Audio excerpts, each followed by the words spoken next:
Military clashes happened between Iran's IRGC forces and the Kurdish political party's forces in a few cities of the Kurdish region in Iran. It is going to be challenging for the regime. What are the next steps? And at the same time, the funeral events of a man who brought shame on humanity is taking place, Ali Khamenei.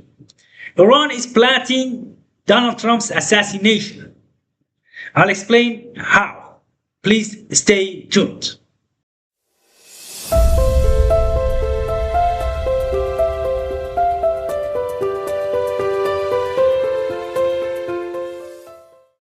Hello. Armed clashes took place between the Islamic Revolutionary Guard Corps of Iran, IRGC, and the Peshmerga forces of the Kurdish political parties in the last few days in the Kurdish region.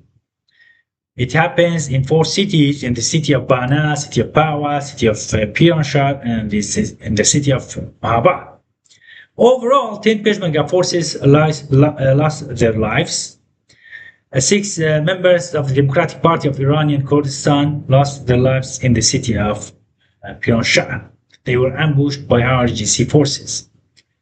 4 combat members of Peshmerga, Kurdistan Freedom Life Party, lost their lives in the city of Mahabad. And IRGC had many casualties. For instance, in Pawa alone, two top commanders of IRGC were killed.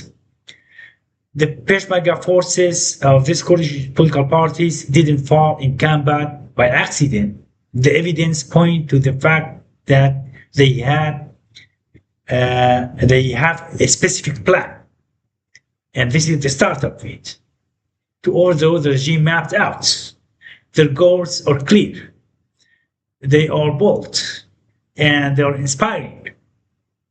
First of all, they want to show that resistance still exists in Iran, across Iran. This has its own significance because following the massacres of protesters in January this year, in which a number between 30 to 40,000 protesters were killed in 2 nights by the regime, and following the 40-day US-Iran war, the regime thought that they had everything in control and they wouldn't see any resistance, any movement by people soon, because they thought no one had the guts to do anything.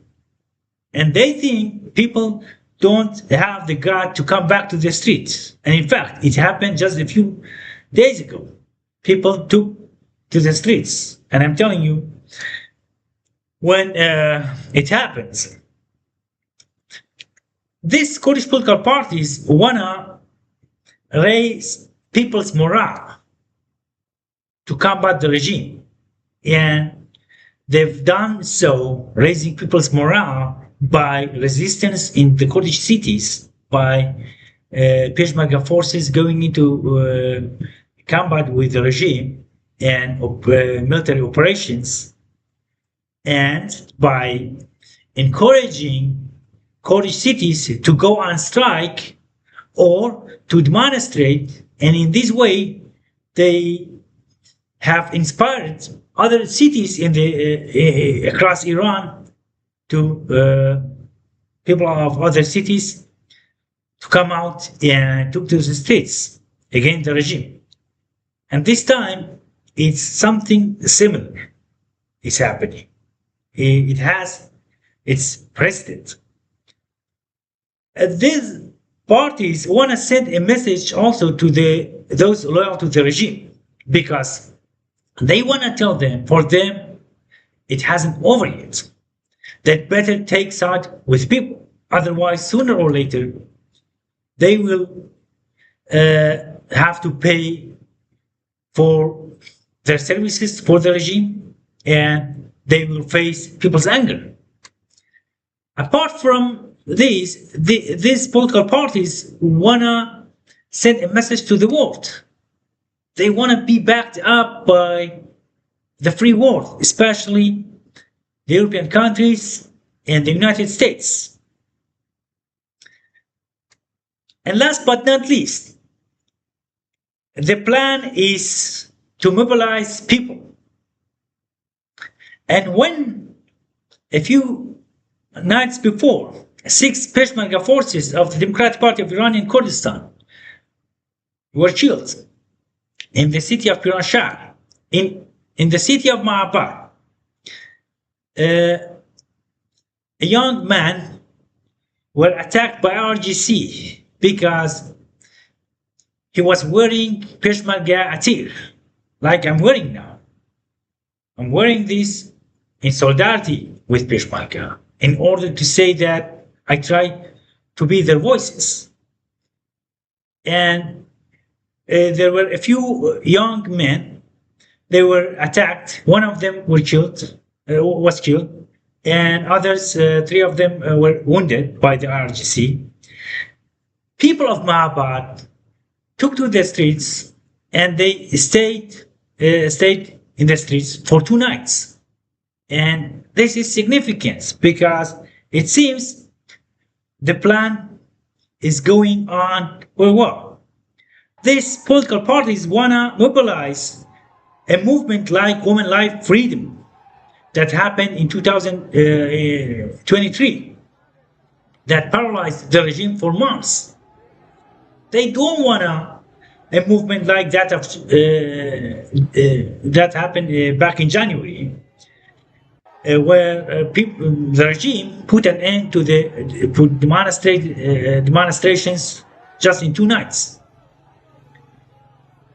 Had the Women Life Freedom movement been backed up by the outside world, especially by the European countries and the United States, we would have seen another life in Iran, maybe without the regime. But unfortunately, it didn't happen. They're supporting me. But this time it's different.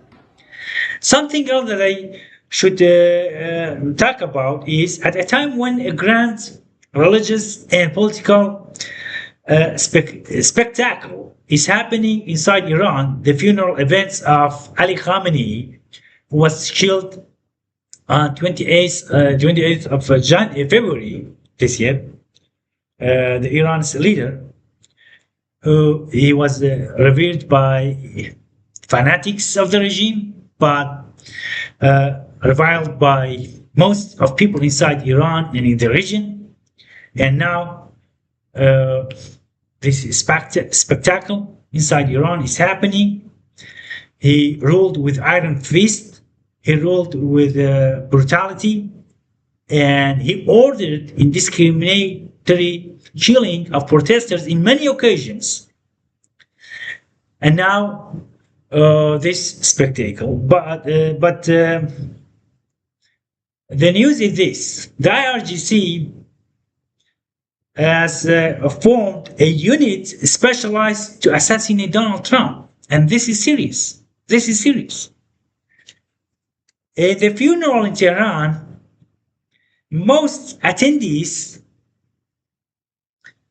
held banners and chanted slogans calling for Trump's assassination. And it's not by accident.